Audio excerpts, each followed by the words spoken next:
Vous souhaitez soulager efficacement vos douleurs au cou, une des premières choses à faire, c'est de récupérer votre mobilité et aujourd'hui, je vous donne des conseils pour récupérer l'inclinaison cervicale efficacement et tout ça dans quelques secondes.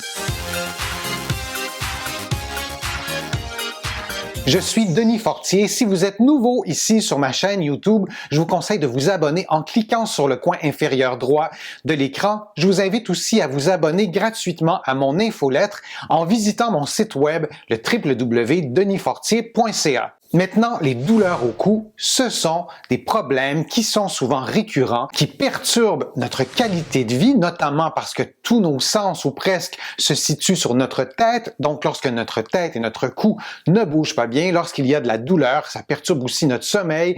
Donc, ça gâche nos journées. Et une des premières choses à faire pour soulager la douleur, c'est de récupérer la mobilité du cou, d'arriver à pouvoir bouger votre tête et votre cou le plus normalement possible et il y a des étapes à suivre, il y a des choses à faire pour bien rééduquer ces mouvements-là, que vous soyez aux prises avec une cervicalgie, avec une hernie discale, avec des tensions musculaires.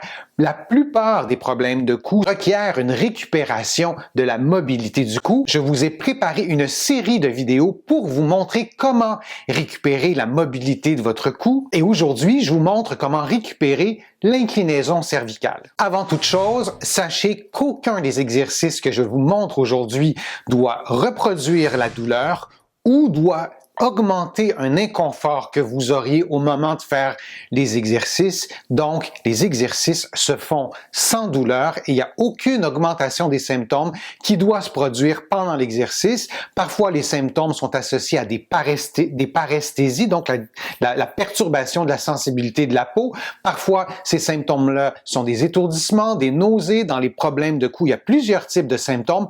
Peu importe le symptôme dont il s'agit, les exercices ne doivent jamais les reproduire ni les augmenter. Si vous avez une douleur qui se produit pendant l'exercice, assurez-vous que vous faites bien l'exercice, que vous ne le faites pas trop rapidement, que vous avez suivi les progressions que je vous recommande.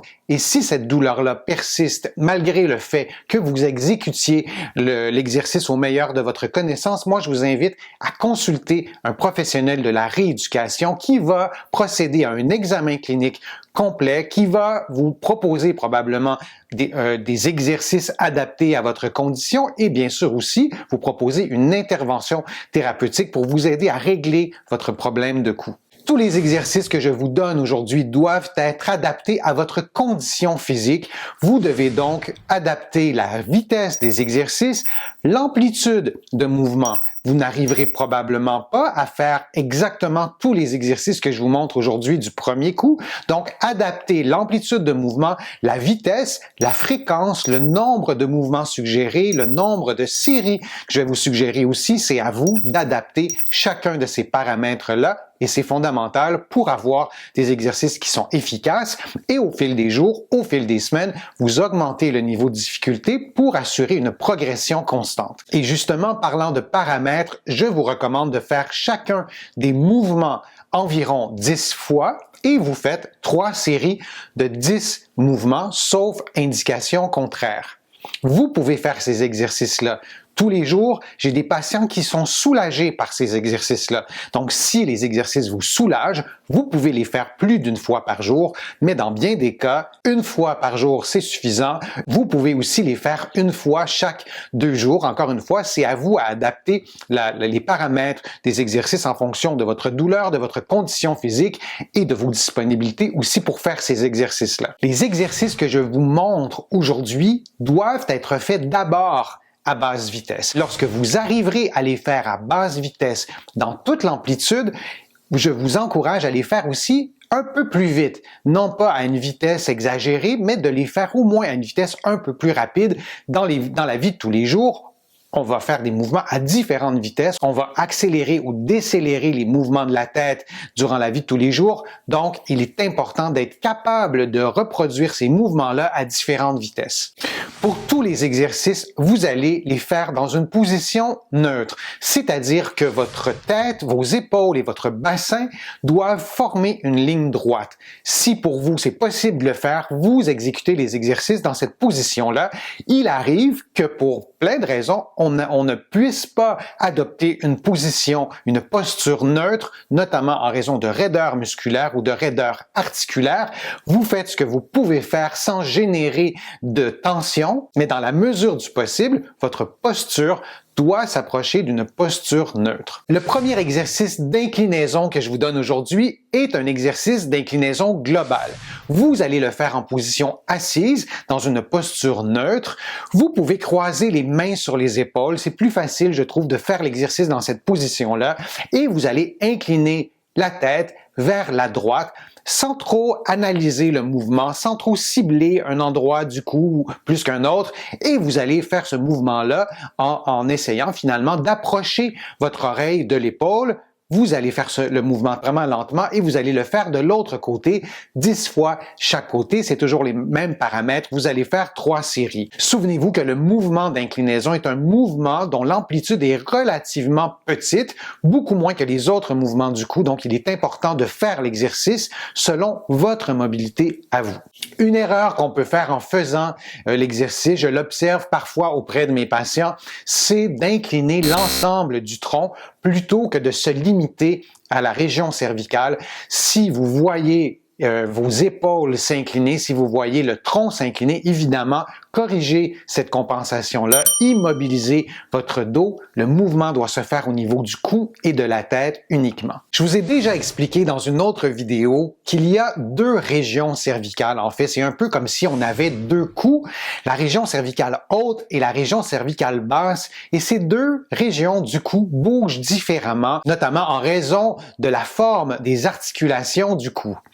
Et si vous voulez bien récupérer l'inclinaison cervicale, il est fondamental de vous assurer que vous récupériez ce mouvement-là en région cervicale haute et aussi en région cervicale basse. Et pour le faire, vous devez vraiment vous concentrer à bouger une partie plutôt que l'autre et je vais vous donner 2 exercices qui vous permettent de le faire. Faites vraiment cet exercice-là devant un miroir, sinon c'est un peu difficile de s'y retrouver. Et devant ce miroir-là, vous allez prendre conscience de ces 2 régions cervicales-là et c'est tout à fait logique. Par exemple, si vous avez une raideur au coude, bien vous n'allez pas bouger votre épaule pour améliorer la mobilité. C'est le même principe pour le cou. En général, les personnes ont une raideur en région cervicale basse ou région cervicale haute et si votre raideur est à une de ces 2 régions-là, eh bien, lorsque vous allez faire l'inclinaison, votre corps va avoir intuitivement envie de bouger la partie qui est la plus souple. Or, vous, ce que vous souhaitez, c'est de bouger la partie la plus raide et les 2 prochains exercices vont vous aider à le faire, dont celui que je vous montre tout de suite, c'est-à-dire l'inclinaison cervicale haute. Pour y arriver, vous placez votre doigt vis-à-vis votre nez et vous inclinez la tête en gardant l'axe de mouvement vis-à-vis votre nez. Donc, la partie inférieure du cou ne bougera pas. Le mouvement se fera donc vraiment beaucoup plus haut que si on bougeait la région du dos, par exemple, et de le faire devant un miroir avec votre nez. Votre nez doit rester vraiment vis-à-vis votre doigt. Et vous allez aussi vous rendre compte qu'en le faisant comme ça, bien évidemment, le mouvement d'inclinaison est réduit. Vous faites 10 fois chaque côté et vous faites 3 séries. Le prochain mouvement d'inclinaison cervicale mobilise la région cervicale basse. Pour le faire, vous allez placer votre doigt vis-à-vis votre gorge et vous allez faire l'inclinaison en vous assurant que l'axe de mouvement passe par votre gorge et en faisant l'exercice devant un miroir, vous allez voir votre doigt, votre gorge et l'axe et le mouvement se fait à partir de là et le mouvement sera fort probablement de plus grande amplitude que le mouvement que vous aurez fait à la région cervicale haute. Et vous faites ce mouvement-là des 2 côtés lentement 10 fois et vous faites 3 séries. Rappelez-vous que ces exercices-là peuvent être faits adossés au mur. C'est une façon efficace de contrôler les compensations. Donc moi, je vous encourage à faire ces exercices-là d'une part devant un miroir et aussi adossé au mur. Les exercices que je vous ai présentés aujourd'hui, lorsque vous arriverez à les faire vraiment dans l'amplitude complète, à basse et à haute vitesse, je vous encourage aussi à les faire avec des changements de direction. Donc, vous faites le mouvement vers la droite et lorsque vous arrivez à 50% de la mobilité, disons, vous changez de direction, donc vous allez en sens opposé vers la gauche et de faire ces variantes-là d'exercice, ça va vous permettre aussi de récupérer des mouvements plus fonctionnels parce que dans la vie de tous les jours, il arrive vraiment fréquemment de bouger la tête et de changer de direction. Par exemple, durant la conduite automobile, on fait ça sans arrêt et c'est important dans un contexte de rééducation de récupérer et d'être capable de changer de direction en faisant un mouvement. Vous avez maintenant des exercices pour améliorer et retrouver votre mobilité cervicale, pour diminuer vos douleurs et idéalement pour éviter des récidives.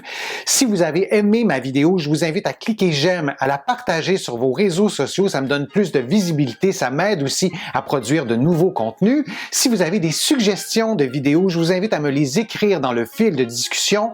Je lis tous vos commentaires, je ne vais pas systématiquement répondre à chacun d'entre eux. Je préfère répondre à vos commentaires dans de prochaines vidéos. Vous êtes plusieurs à m'avoir demandé du visuel, des éléments visuels pour compléter mes vidéos. Vous allez les trouver dans mes livres. Mes livres sont disponibles au Canada, en librairie et sur le web. J'ai le privilège d'être publié à travers le monde, notamment en France. Vous allez donc trouver mes livres en France, en librairie et sur le web.